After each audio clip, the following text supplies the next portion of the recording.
पंडित राजेंद्र शर्मा जी। जय जय सदगुरु दीन दयाल। जय श्री हरिवंश महाराज जी, आपके चरणों में कोटि कोटि प्रणाम। महाराज जी, मेरी आयु 64 वर्ष है। किशोरावस्था में हरिवंश पुराण पढ़ना चाहता था, परंतु किसी से सुना था कि मरणासन व्यक्ति को सुनाओ तो वो व्यक्ति मोक्ष को प्राप्त होता है और पढ़ने वाले की मृत्यु संभव है। क्या ये भ्रामक संदेश है? भ्रामक ही है, भ्रामक ही है। जैसे एक भ्रामक चला था, नहीं महाभारत सुनोगे तो घर में पूज्य श्री जयदयाल गोविंदका जी कई लोगों के साथ घर घर जाके गीता सुनाने गए तो मना कर दिया, नहीं मरणासन पर उसको सुनाई जाती। ये सब व्यर्थ लोगों की मतलब ग्रामीण कहावतें, इनमें कोई दम नहीं, ये कोई शास्त्रीय सिद्धांत नहीं है। लेकिन जब तक आप जैसे सिद्ध संतों के द्वारा मार्गदर्शन नहीं मिलता तब तक मनुष्य उसी भ्रम में पड़ता है। हाँ, तो ऐसे कई भ्रामक चल रहे हैं, मैं देखता हूँ इंस्टाग्राम पे, उसमें भी थोड़ा बहुत देखता हूँ। तो कई लोग वो आप कपूर जला के काजल करो, उसका नाम लिखो, अगर किसी को पैसा दिया है तो ऐसा करो, वजन रखो, कुछ ले यानी कितना भ्रम फैला जा रहा है। तो गुरुदेव इसके ऊपर कोई उपाय नहीं है? ये तो बेकार की बातें, लोगों जो खाली बैठे वो करते हैं, शास्त्र सम्मत नहीं है। तस्मात् शास्त्रम प्रमाणमते कार्याकार्यो व्यवस्थित हो।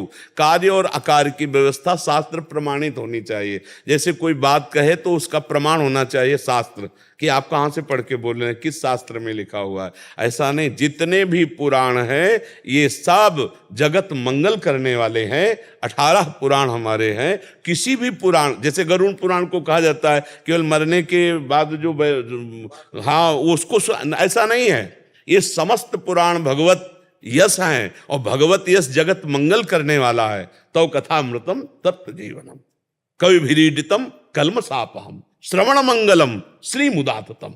श्रवण मात्र से मंगल करने वाले, ऐसा नहीं कि केवल मरणासन वाले जो मर गया या उसके, ऐसा नहीं है। ये तो भगवत चर्चा जगत मंगल करने वाली है। महाभारत जगत मंगल करने वाला, ये लड़ाई झगड़ा करने वाला थोड़ी। भगवान श्री कृष्ण का यश, ब्रह्म ऋषियों की चर्चा, महाभागवतों की चर्चा, ये भ्रामक बातें गांव गली के लोग जैसे चला दिए। और अमुक तो केवल मरने के समय सुनना चाहिए, और कई ऐसी बातें गांव गली के लोग, वो कहावतें जैसे गांव गली की चलती हैं वही समाज में फैल जाती है।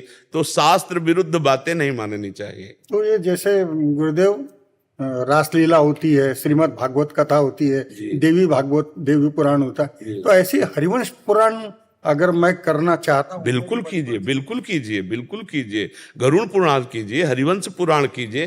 किसी शास्त्र में ऐसा निषेध किया गया है क्या कि अगर ये चर्चा तुम उस समय के अलावा करोगे तो हानि हो जाएगी? ऐसा नहीं। भगवान के देखो, श्रीमद् भागवत महापुराण कौन सा ऐसा विषय नहीं जो हर पुराण में हो और श्रीमद् भागवत महापुराण में ना हो, क्योंकि आखिरी रचना है भगवान व्यास देव जी की। सब चर्चा जो भागवत में है वही हर पुराणों में है। क्या शिव चर्चा नहीं, क्या देवी चर्चा नहीं श्रीमद् भागवत पुराण में, क्या नरक चर्चा नहीं? सबकी चर्चा है। तो ऐसे ही आप किसी भी पुराण को खोलो, यही चर्चा में से कोई विस्तार होगा, कोई लघु होगा, कोई चैप्टर विस्तार को हो गया, कोई लघु हो गया। तो ऐसा नहीं है। खूब आप जोर शोर से हरिवंश पुराण करें। भगवान द्वारकाधीश के अवतार ये रामदेव पीर जो राजस्थान में समाधि है, रामसा पीर के नाम से, भगवान कृष्ण के अवतार ये द्वारकाधीश के। उनके 7 दिन की, 9 दिन, 11 दिन की कथा करता हूँ। अब मैं आपकी कृपा चाहता हूँ कि मैं, मेरा किशोर अवस्था से जो स्वप्न चल रहा है कि मैं हरिवंश पुराण सब तरफ। बिल्कुल बिल्कुल, जरूर कहो, जरूर कहो, सुनाइए आप। हाँ सुनाइए।